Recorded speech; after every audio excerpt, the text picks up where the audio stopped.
تو میرے محترم دوستوں، حج یہ بہت اہم عبادت ہے۔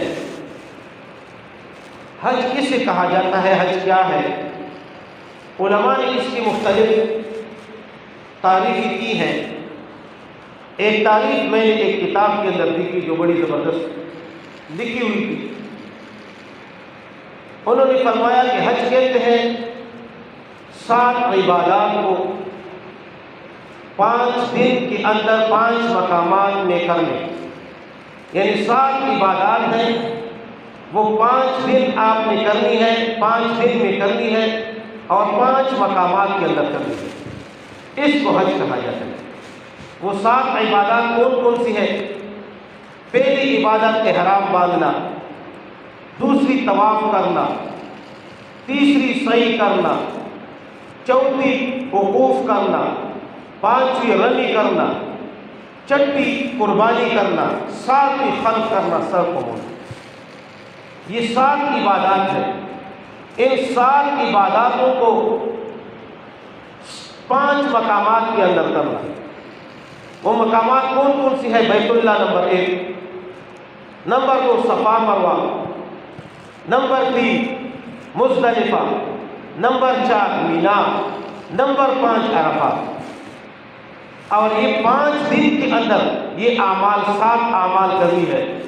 وہ 5 دن کون سے ہیں؟ ذی الحجہ کی 8 تاریخ سے لے کے ذی الحجہ کی 12 تاریخ تک۔ 8 ذی الحجہ، 9 ذی الحجہ، 10 ذی الحجہ، 11 ذی الحجہ، 12 ذی الحجہ۔ تو یہ 7 اعمال ان 5 دن کے اندر ان 5 مقامات میں کرنے کو حج کہا جاتا ہے۔ اللہ رب العزت نے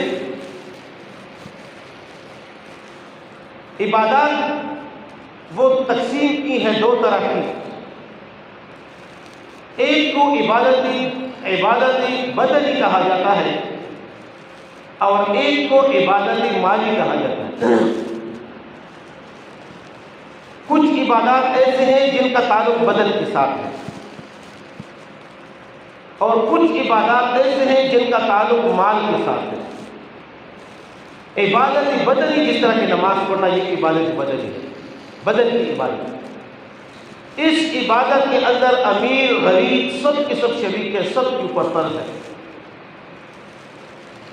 اسی طرح روزہ ہے، رمضان المبارک میں روزہ رکھنا، یہ عبادت بدنی ہے، بدن کی عبادت ہے۔ اس کے اندر بھی امیر اور غریب سارے کے سارے شریک ہیں، سب کے اوپر فرض ہے۔ اور ایک ہے عبادت مالی جس کا تعلق مال کے ساتھ ہے، جس طرح کی زکوٰۃ دینا، اس عبادت کا تعلق مال کے ساتھ ہے، یہ صرف اور صرف مالداروں پر فرض ہے، غریبوں پر نہیں۔ اور اسی طرح قربانی کرنا، یہ بھی عبادت مالی ہے۔ صدقہ فطر دینا، یہ بھی عبادت مالی ہے۔ یہ صرف اور صرف مالداروں کے اوپر فرض ہے، غریبوں کے اوپر نہیں ہے۔ لیکن حج یہ ایک ایسی عبادت ہے کہ یہ عبادت مالی بھی ہے اور عبادت جانی بھی ہے، بدنی بھی ہے۔ اس کے اندر مال بھی لگتا ہے، لوگ جاتے ہیں مال لگاتے ہیں، اور بدن بھی لگتا ہے، اعمال کرنے پڑتے ہیں۔ یہ دونوں عبادتوں کا مشترک ہے۔ یہ عبادت بدنی بھی ہے اور عبادت مالی بھی ہے۔ تو لہذا اس عبادت کے متعلق قرآن مجید میں اللہ رب العزت نے فرمایا وَأَذِّن فِي النَّاسِ بِالْحَجِّ۔ جب حضرت ابراہیم علیہ السلام نے خانہ کعبہ تعمیر فرمایا، بنا پر اختلاف، بعض کہتے ہیں کہ خانہ کعبہ کی پہلی تعمیر جو ہے وہ آدم علیہ السلام نے کی، فرشتوں نے کی، پھر دوبارہ تعمیر آدم علیہ السلام نے کی، پھر تیسری مرتبہ جو تعمیر کی وہ حضرت ابراہیم علیہ السلام نے فرمائی۔ باہر تک جب حضرت ابراہیم علیہ السلام اس تعمیر سے فارغ ہوئے، خانہ کعبہ تعمیر ہو گیا، بن گیا، تو اب اللہ رب العزت نے ابراہیم علیہ السلام سے فرمایا کہ اے ابراہیم علیہ السلام وَأَذِّن، اب آپ اعلان کر دیجیے، فی الناس، لوگوں کے اندر، بالحج، حج، اب آپ اعلان کر دیجیے، لوگوں کو بلائی دیجیے حج کے لیے کہ آپ اس گھر کی طواف کریں، یہاں پہ حج کریں۔ تو ابراہیم علیہ السلام نے عرض کی، اے اللہ میری بس کی بات تو یہ نہیں ہے، میرا تو اتنا آواز نہیں ہے، میری اتنی طاقت نہیں ہے کہ میں اعلان کروں، میں آواز لگاؤں اور میری یہ اعلان اور یہ آواز پوری دنیا کے انسانوں تک پہنچے۔ کیونکہ موجودہ دور کی طرح جدید دور نہیں تھا کہ آپ اسپیکر سے اعلان کریں، کچھ نہ کچھ گاؤں تک آواز پہنچے، یا کسی گاؤں کے اندر جو اطلاع کر دیں وہ اعلان کر دیں گے، دوسرے گاؤں تک آواز پہنچ جائے گی، یا اس سے بھی جدید آپ کوئی جو ہے نا ویڈیو اعلان وغیرہ کر دے یا آڈیو کر دے اور شیئر کر دے، پوری دنیا کے اندر آپ کی آواز پہنچ جائے۔ تو اس طرح جدید دور تو نہیں تھا یہ موبائل کہ اس کے اوپر جو ہے نا 1 منٹ کے بلکہ سیکنڈوں کے حساب سے خبر جو ہے نا پوری دنیا کے اندر پھیل جاتی ہے۔ یہ بھی وہ دجال کی جو ہے نا فتنوں میں سے ایک فتنہ ہے، اس تفصیل میں نہیں جانا چاہوں گا کیونکہ ٹائم مختصر ہے، کیونکہ یہ اس کے لیے سہولت کاری ہو رہی ہے، اس طرح کے جو ہے جدید دور جدید چیزیں پیدا کرنا یہ اس کے لیے ایک سہولت کاری ہے کہ انفن کے اندر پوری خبر پھیل جائے۔ تو بہر کے اس طرح جدید دور نہیں تھا، تو ابراہیم علیہ السلام نے عرض کی کہ اللہ یہ میری آواز پوری دنیا کی مخلوق تک کس طرح پہنچے گی؟ اس میں طاقت میری نہیں ہے، میں اعلان کر دوں گا لیکن آواز پہنچے گی نہیں۔ اللہ رب العزت نے فرمایا، اے ابراہیم تو اعلان کر دے، تیری ذمہ داری اعلان کرنا ہے، اور تیری آواز کو مخلوق کے کانوں تک پہنچانا یہ میرا کام ہے، کیونکہ یہ نتیجہ ہے۔ اور یاد رکھیے انسان ہمیشہ عمل کا مکلف ہے، نتیجے کا مکلف نہیں۔ انسان سے نتیجے کے بارے میں نہیں پوچھا جائے گا، عمل کے بارے میں پوچھا جائے گا، تم نے یہ عمل کیا ہے درست طریقے سے کیا ہے، باقی یہ عمل قبول ہوا ہے یا نہیں ہوا، اس عمل کے اوپر کوئی نتیجہ مرتب ہوا یا نہیں ہوا، اس کا انسان مکلف نہیں ہے۔ ہمارے استاد محترم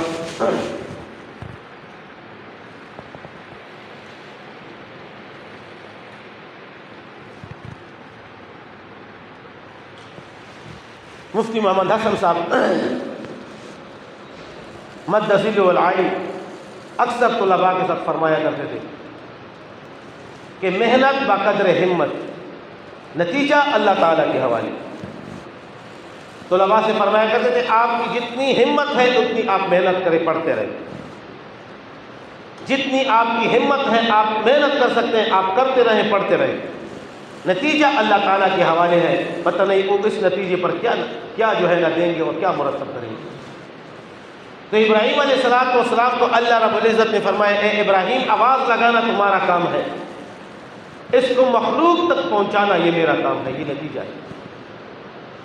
تو اللہ رب العزت نے یہ فرمایا، وَأَذِّنْ فِي النَّاسِ بِالْحَجِّ، کہ آپ اعلان کر دیجئے لوگوں کے لیے کہ لوگ اب اس گھر کی طرف آئیں اور اس گھر کا حج کریں، پیدل آئیں، سواریوں پر آئیں، ایسے کمزور اونٹیوں پر آئیں کہ وہ لاغر ہو چکی، اتنی دور سے آئیں کہ وہ اونٹیاں لاغر ہو چکی، وہ کمزور ہو جائیں، کیونکہ اس کے اندر لوگوں کے لیے فائدہ ہے۔ تو یہ حج یہ اسلام کا بنیادی رکن ہے، اسلام کے ارکان میں سے ایک رکن ہے حج۔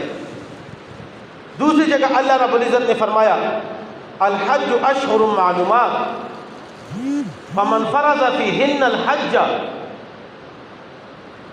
فلا رفث ولا فسوق ولا جدال فی الحج وما تفعل من خیر یعلمہ اللہ، کہ الحج اشہر معلومات، حج کا زمانہ وہ متعین ہے، وہ معلوم ہے، وہ چند مشہور مہینے ہیں، وہ معلوم ہے حج کا جو زمانہ ہے۔ جس طرح باقی عبادات کے لیے وقت مقرر ہے، معین ہے، اسی طرح حج کے لیے بھی وقت مقرر اور معین ہے۔ نماز فجر کی اپنا وقت مقرر ہے، فجر کے وقت ادا کیجیے، اگر فجر کے بعد ادا کرو گے تو قضا ہوگی۔ نماز ظہر کے لیے اپنا وقت مقرر ہے، ظہر میں اس کو ادا کرو گے، اگر ظہر میں ادا نہیں کی اب دوسرے ٹائم میں ادا کرو گے تو قضا ہوگا، ادا نہیں ہوگا۔ نماز عصر کے لیے اپنا وقت مقرر ہے، اسی وقت کے اندر عصر کو ادا کرنا ہوگا۔ اگر اس کے بعد ادا کرو گے تو یہ ادا نہیں ہوگا، قضا ہوگا۔ مغرب کے لیے، عشاء کے لیے، تمام نمازوں کے لیے اس کی اپنے اوقات مقرر ہیں، اس وقت کے اندر ادا کرو گے تو ادا ہوگا، اس میں ادا نہیں ہوگا تو قضا ہوگا۔ اسی طرح رمضان المبارک کے روزوں کے لیے مہینہ، وقت، زمانہ مقرر ہے جو رمضان المبارک ہے۔ اگر رمضان المبارک کے علاوہ روزے رکھیں گے نفلی ہوں گے لیکن فرضی نہیں ہوں گے۔ ہاں اگر قضاء رمضان ہے تو اس کو پڑھ سکتے، ادا کر سکتے ہیں غیر رمضان، لیکن فرض روزوں کے لیے جو مہینہ مقرر ہے وہ رمضان المبارک ہے۔ تو اسی طرح اللہ رب العزت نے حج کے لیے اشہر معلومات ذکر فرمایا کہ حج کے لیے بھی وہ مہینہ مقرر ہے، زمانہ مقرر ہے۔ جو علماء نے لکھا ہے، میں نے حج کی تاریخ میں عرض کر دیا کہ 8 ذی الحجہ سے لے کے 12 ذی الحجہ تک یہ ایام حج ہے۔ اس مہینے کے اندر حج کرنی ہے، ان ایام کے اندر، اس مہینے کے علاوہ، ان ایام کے علاوہ حج نہیں ہوگا۔ عمرہ کر سکتے ہیں لیکن حج نہیں ہوگا۔ تو اللہ رب العزت نے فرمایا کہ الحج اشہر معلومات، اس کے لیے اپنا زمانہ، اپنا مہینہ مقرر ہے حج کے لیے۔ فمن فرض فیہن الحج، جس نے ان مہینوں کے اندر اپنے اوپر ہر حج فرض کر دیا۔ کیا مطلب ہے؟ اس مہینوں کے اندر جس نے احرام باندھا تو اس نے گویا کہ اپنے اوپر حج کو فرض کر دیا۔ اب جب اس نے ان مہینوں کے اندر احرام باندھ لیا، فلا رفث ولا فسوق ولا جدال فی الحج، اب یہ حج کے اندر نہ فحاشی کرے گا، نہ نافرمانی کرے گا جس کو حکم عدولی کہا جاتا ہے، اور نہ لڑائی جھگڑا کرے گا۔ فحاشی یہ 2 طرح کی ہوتی ہے، بعضی فحاشی ایسی ہے کہ ایام حج کے علاوہ باقی ایام میں وہ جائز ہے، اور کچھ وہ ایام حج کے علاوہ بھی ناجائز ہے۔ جو ایام حج کے علاوہ ناجائز ہے وہ ایام حج کے اندر تو بہت بڑا جرم ہے، جس طرح کہ زنا وغیرہ کرنا۔ یہ اگر حج کے ایام نہیں بھی ہے تو حرام ہے، ناجائز ہے۔ تو ایام حج کے اندر اگر کوئی یہ کام کرے گا تو یہ بہت بڑا جرم ہے۔ لیکن ایک فحاشی وہ ایام حج کے علاوہ جائز ہے، جو اپنی بیوی کے ساتھ مباشرت ہے۔ ایام حج نہیں ہے تو جائز ہے، اپنی بیوی کے پاس جا سکتا ہے، لیکن ایام حج کے اندر، حج کے دنوں کے اندر یہ اپنی بیوی کے پاس بھی نہیں جا سکتا۔ اگر اپنی بیوی کے پاس حلال طریقے سے یہ جاتا ہے، یہ اپنا جماع یہ کرتا ہے، یہ بھی ناجائز اور حرام ہے، جرم ہے۔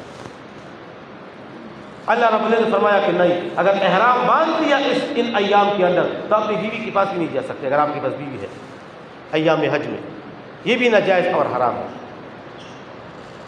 ولا فسوق، اور نہ حکم عدولی کرے گا۔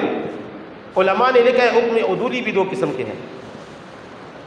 کچھ ایسے ہیں کہ ایام حج کے اندر، ایام حج کے علاوہ وہ ناجائز ہے، اور ایام حج میں بھی ظاہری بات ہے ناجائز ہے، اور کچھ ایسے ہیں کہ ایام حج کے علاوہ جائز ہے لیکن ایام حج میں وہ بھی ناجائز ہے۔ ایام حج کے علاوہ جو ناجائز ہے گناہ وغیرہ، معصیت کرنا، گناہ کرنا، اگر حج کے دن ہے یا نہیں ہے یہ ناجائز ہے، اور یہی معصیت پھر ایام حج میں کرنا بہت بڑا جرم ہے، بہت بڑی گناہ ہے۔ اور کچھ ایسی ہیں کہ جو ایام حج کے علاوہ جائز ہیں، خوشبو لگانا، نہانا ایام حج کے علاوہ جائز ہے، کر سکتا ہے بندہ، لیکن ایام حج کے اندر جب اس نے احرام باندھ دیا نہ خوشبو لگا سکتا ہے نہ نہا سکتا ہے۔ تو اللہ رب العزت نے فرمایا کہ ولا فسوق ولا جدال، اور جدال بھی نہیں، لڑائی جھگڑا بھی نہیں کرے گا۔ لڑائی جھگڑا ایام حج میں بھی ناجائز، ایام حج کے علاوہ بھی ناجائز، اور یہ لڑائی جھگڑا یہ فسوق کے اندر داخل ہے، لیکن اس کو الگ سا ذکر کیا، اس لیے مفسرین نے فرمایا ہے کہ ایام حج کے اندر لڑائی جھگڑے کا احتمال زیادہ ہے،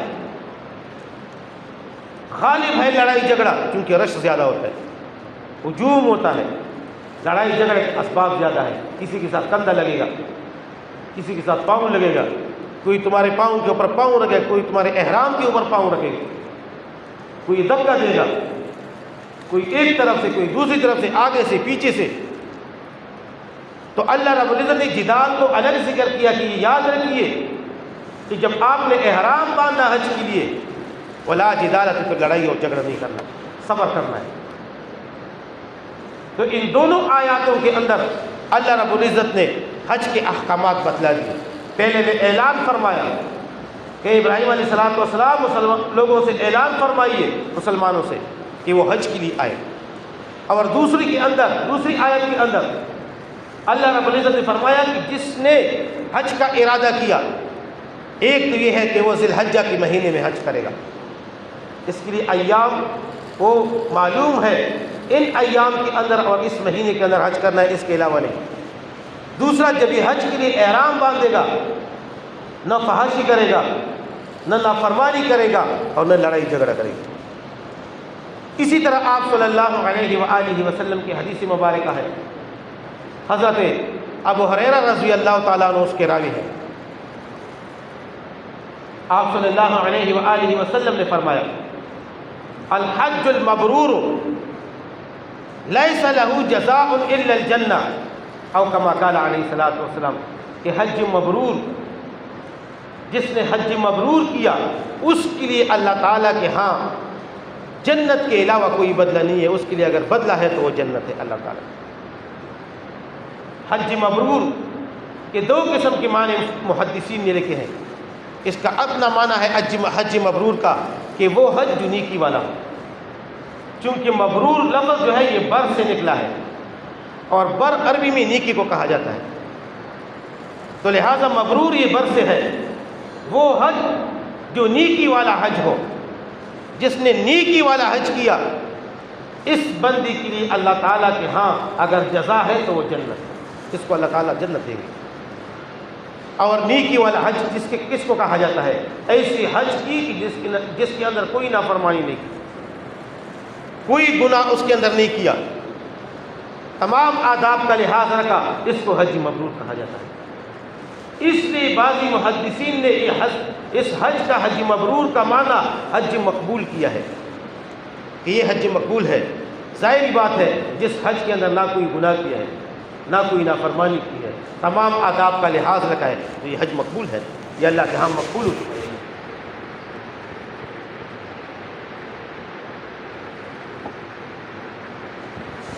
تو یہ حج اللہ تعالیٰ کے ہاں مقبول ہے، یہ حج مقبول ہو چکا ہے.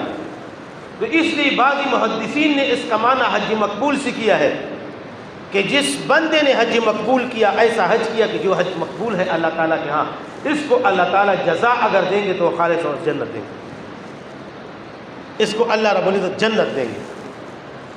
اب حج مقبول کتنا آسان ہے. میں نے عرض کیا 7 اعمالوں کو حج کہا جاتا ہے. احرام باندھنا، طواف کرنا، سعی کرنا، وقوف کرنا، رمی کرنا، قربانی کرنا، اور پھر سر خلق کرنا، سر کو جو ہے نا بال اس طرح لگانا بالوں. یہ 7 کام ہے. یہ کتنے آسان ہے. جس نے یہ 7 کام کیے اللہ رب العزت اس 7 کاموں کے بدلے میں اس کو جنت نصیب فرماتے ہیں. کتنا بڑا ثواب ہے. صرف ایک شرط کے ساتھ حدیث میں آپ صلی اللہ علیہ وآلہ وسلم نے فرمایا کہ وہ شرط یہ ہے کہ حج مقبول ہو، مبرور ہو. اس لیے اکابر امت نے جب اس سفر کا ارادہ کیا ہے تو وہ کتنے فکر مند ہوتے تھے کہ ایسا نہ ہو کہ ہمارے حج کے اندر کوئی کمی آ جائے، ایسا نہ ہو کہ ہمارا حج جو ہے نا وہ مبرور اور مقبول نہ ہو. اگر عمل جو ہے وہ مقبول نہیں ہے عند اللہ، اللہ تعالیٰ کے ہاں وہ عمل قبول نہیں تو اس عمل کا کوئی فائدہ ہی نہیں ہے. ابو سلیمان رحمۃ اللہ علیہ بہت بڑے بزرگ اللہ کی ولی گزرے ہیں. احمد رحمۃ اللہ علیہ یہ ان کے ہم اثر یہ بھی اللہ والے. یہ احمد رحمۃ اللہ علیہ فرماتے ہیں کہ میں نے ابو سلیمان رحمۃ اللہ علیہ کے ساتھ حج کا سفر کیا. جب ہم سفر حج پر جانے لگے، ہم نے احرام باندھا تو لبیک اللہم لبیک جو تلبیہ ہے یہ ابو سلیمان رحمۃ اللہ علیہ نہیں پڑھ سکتے.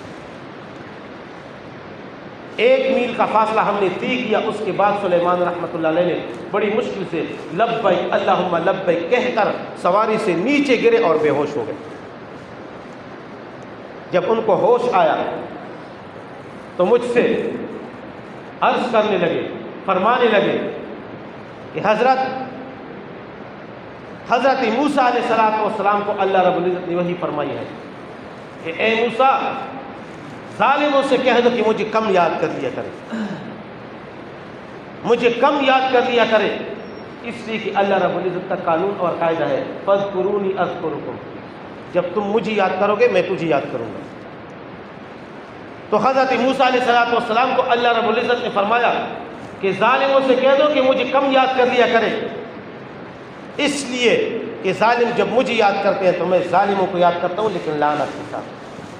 ظاہری بات ہے ایک بندہ ظلم کرتا ہے، نافرمانی کرتا ہے اللہ رب العزت کی، اور ادھر اللہ رب العزت کی عبادت بھی کرتا ہے، تو وہ نافرمان بندے کو اللہ رب العزت خیر کی نگاہ سے تو نہیں دیکھے گا، لعنت ہی کرے گا۔